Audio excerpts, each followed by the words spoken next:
ఆ ప్రవక్తల ద్వారా బయలుపరుస్తూ ఇశ్రాయేలు ప్రజలను కాపాడుతుండూ ఉన్నవాడు. ఆ విధమైన కోవలో ప్రవక్త అయిన ఇర్మియాకు దేవుడు సెలవిచ్చిన ఈ ప్రశస్తమైన మాట ఏంటి తెలుసా? శాశ్వతమైన ప్రేమతో నేను నిన్ను ప్రేమించుచున్నాను గనుక విడువక నీ ఎడల కృప చూపుచున్నాను. ఇక్కడ ప్రేమ అనే అంశం చాలా ప్రాముఖ్యమే. మనము రేపటి దినాన్ని గమనిస్తే ఏంటంట, చెప్పండి మా ప్రేమికులు రోజా. Very good. ఎంతమంది సిద్ధంగా ఉన్నారు?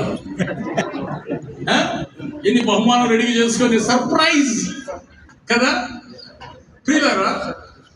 ఈ లోకంలో ఉంటున్న ప్రేమ వేరు, దేవుని ప్రేమ వేరు. చాలా మంది రేపటి దినం ఏం చేస్తారు తెలుసా? ఆ వ్యాలంటైన్స్ డే శుభములు చెప్పిన తర్వాత చిన్న సమస్యల్లో వారు విభేదించి కొట్టుకునే స్థాయికి వెళ్తారు. అది లోక సంబంధమైన ప్రేమ. కానీ దేవుని ప్రేమ శాశ్వతమైన ప్రేమ. హల్లెలూయా. ఈ లోకానికి సంబంధించిన ప్రేమను దేవుని ప్రేమను మనం కంపేర్ చేసుకుంటే ప్రియులారా, దేవుని ప్రేమ శాశ్వతమైనదని దేవుడు సెలవిస్తూ ఉంటున్నాడు. ఏంటి దేవుని యొక్క శాశ్వతమైన ప్రేమ? ఆయన మనను ఏ విధంగా ప్రేమిస్తూ ఉంటున్నాడని మనం గమనిస్తాం. అదే విధముగా వచ్చే బుధవారం మనము ఏం ప్రారంభమవుతాయి? భస్మ బుధవారం ప్రారంభమవుతుంది. అంటే శ్రమ దినాలు కదా. చాలా మంది ఇప్పటి నుంచే ప్రిపేర్ అవుతూ ఉంటారు. నేను బుధవారం నుంచి ఉపవాసం ఉంటాను, 40 రోజులు నేను ఉపవాసం ఉండాలని ఆశపడుతూ ఉంటారు. ఆశల ప్రాణమును దేవుడు తృప్తిపరచును గాక.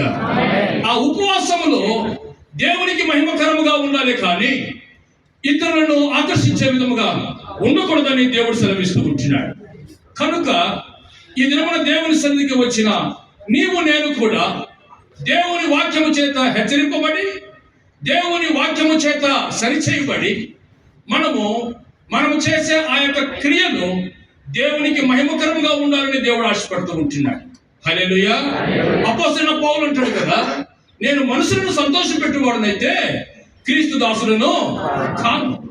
ఏదైనప్పటికీ కూడా నీవు చేసే ఉపవాసం ద్వారా కావచ్చు, నీవు చేసే పరిచయం ద్వారా కావచ్చు, నీవు చేసే ప్రతి ప్రక్రియ ద్వారా కావచ్చు, కానీ ఎవరికి మహిమ రావాలంట? దేవుడికి మాత్రమే మహిమ రావాలి. హల్లెలూయా. అప్పుడే నీ జీవితం ఆశీర్వదించబడుతుంది. అప్పుడే నీవు చేసే పరిచర్య నీకు ప్రతిఫలాన్ని ఇస్తుంది. అప్పుడే నీవు చేసే ఆ యొక్క పరిచయం ద్వారా దేవుడు నీ కుటుంబాన్ని ఆశీర్వదిస్తాడు. హల్లెలూయా. నీ యొక్క పరిచయం ద్వారా, నీ క్రియల ద్వారా నిన్ను నీవే మహిమపరుచుకుంటే ఆయన అంటాడు కదా, ఎడమ చేతి ఉన్నవారి వైపు చూచి ఏమంటాడు? మీరెవరో నాకు తెలియదు, ఎందుకంటే మీరు నా మహిమను దొంగిలించారు. వాళ్ళు అంటారు కదా, అయ్యా నీ నామమును బట్టి మేము దయ్యాలు నిలబట్టాం, నీ నామమును బట్టి మేము అద్భుతాలు చేశాం, నీ నామమును బట్టి ఎన్నో కార్యాలు చేశాం అంటే, వేషధారులారా మీరెవరు నాకు తెలియదు పొండని ప్రభువు ఖరాఖండిగా చెప్తాడు. ప్రియులారా, ఆ యొక్క అంశాన్ని మనం చూసుకొని ఈ లోకంలో జీవించినంత వరకు మనం చేసే ప్రతి పరిచర్య ద్వారా ఎవరికి మహిమ రావాలి? దేవుడు మహిమపరచాడు. అప్పుడే దేవుని దగ్గర మనకు మెండైన దీవెనలు ఉంటాయి, దేవుని దగ్గర మనకు మెండైన ఆశీర్వాదములు ఉంటాయి. ఈ యొక్క సమయంలో ప్రియులారా, 2 అంశాలను బట్టి మనం ధ్యానించుకుందాం. లోక ప్రేమ, దేవుని ప్రేమకు ఉంటున్న వ్యత్యాసం.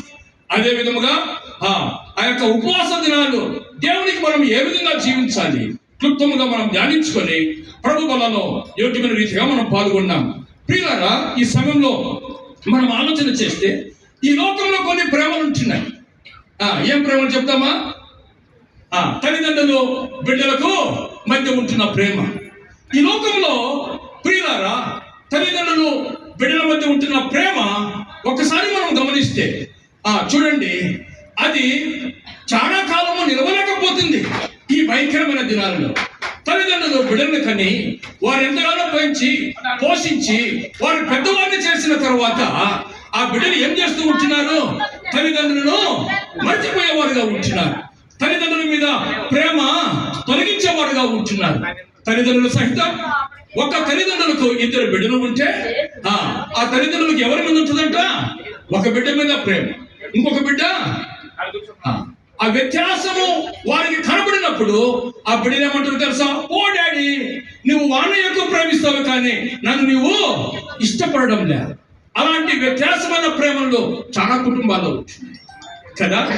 ఈ యొక్క సమయంలో మనం గమనిస్తే చాలా మంది బిడ్డలు ప్రియులారా తల్లిదండ్రులను మర్చిన వారుగా ఉంటున్నారు, తల్లిదండ్రులను ప్రేమించేవారుగా కనబడలేకపోతున్నారు. ఎందుకంటే ఆ ప్రేమ శాశ్వతమైన ప్రేమ కాదు.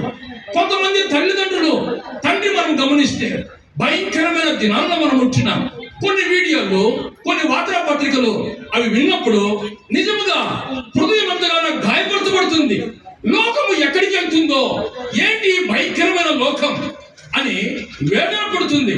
ఒక తండ్రి తన కుమార్తెను ప్రేమ చూపించకుండా ఏం చేస్తూ ఉంటున్నాడంట? కామాంధుడై బిడ్డలను చెరిపేవారుగా ఉంటున్నాడు. ఎంత భయంకరమైన దినాలు! తల్లిదండ్రులు చిన్నప్పటి నుంచి పెంచి పోషించిన తర్వాత బిడ్డలకు ఏమాత్రమో కృతజ్ఞత లేకుండా, అమ్మా నేను ఇక్కడ వదిలిపెడుతూ ఉంటున్నాను, నీవు ఇక్కడే ఉండు, నేను తిరిగి వస్తానని ఆ తల్లిదండ్రులను మర్చిపోయినటువంటి వారుగా ఉంటున్నారు. అలాంటి ప్రేమ లోకంలో ఉన్నది. ప్రియులారా, ఈ ప్రేమ శాశ్వతమైన ప్రేమ. ఈ రెండవది మనం గమనించినట్లయితే భార్యాభర్తల మధ్య ఉంటున్న ప్రేమ. ప్రియులారా, ఎంత ఇష్టంగా పెళ్లి చేస్తుంటారు, బిడ్డలు పుడతారు. దాని తర్వాత చిన్న చిన్న సమస్యలు, చిన్న చిన్న కలవరములు వచ్చిన తర్వాత ఏమవుతూ ఉంటున్నారో, ప్రేమ చల్లారిపోయి కుటుంబంలో చీలికలు వచ్చి వారు ఎడబాసిన వారుగా ఉంటున్నారు. ప్రియులారా, మనం గమనించినట్లయితే లోకంలో ఎన్నో కుటుంబాలు అలాంటి సంసిద్ధంలో ఉంటున్నాయి. ఎన్నో కుటుంబాలు అలాంటి కలవరపడిన స్థితిలో ఉంటున్నాయి. ఎందుకంటే ప్రేమ వారి మధ్య శాశ్వతముగా లేదు. మూడవదిగా మనం గమనిస్తే అన్నదమ్ముల మధ్య ప్రేమ. చిన్నప్పటి నుంచి ఎంతో ఆనందంగా పెరుగుతారు, ప్రేమగా పెరుగుతారు. వారు పెద్ద అవుతారు, పెళ్లిళ్ళు అయిపోతాయి. దాని తర్వాత వచ్చే సమస్యలు, వచ్చే పరిణామాలు ఏమవుతాయంట?